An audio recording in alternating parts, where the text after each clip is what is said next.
বাংলাদেশে পরীক্ষামূলকভাবে স্টারলিংক চালু হয়েছে। এটি নিয়ে বেশ আলোচনা সমালোচনা শুরু হয়েছে। এটি মূলত স্পেস এক্স এর একটি ইন্টারনেট সেবা। আমেরিকান ধনকুবের ইলন মাস্কের মালিকানাধীন একটি প্রতিষ্ঠান স্পেস এক্স। এটি স্যাটেলাইটের মাধ্যমে ইন্টারনেট সেবা দিয়ে থাকে, তাই অন্যান্য পদ্ধতিগুলোর তুলনায় এটি বেশ ব্যয়বহুল। তবে ব্যয়বহুল হলেও বিভিন্ন প্রত্যন্ত অঞ্চল, দুর্গম এলাকা ও বৈরী আবহাওয়ায় এটি নিরবিচ্ছিন্ন ইন্টারনেট দিতে সক্ষম। উল্লেখ্য, বাংলাদেশে ইন্টারনেট চালু হয় 1996 সালে ডায়াল আপ পদ্ধতিতে।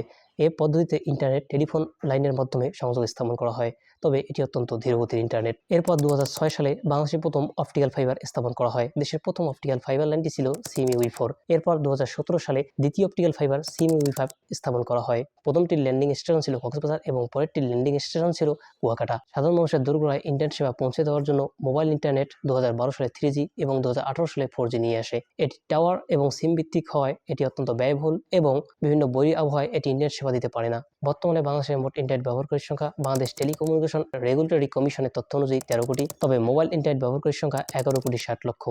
দেশের একটা ব্যাপক অংশ ইন্টারনেট সেবার বাইরে রয়েছে। এর অন্যতম কারণ ভৌগোলিক অবস্থান। বাংলাদেশ একটি নদীমাতৃক দেশ।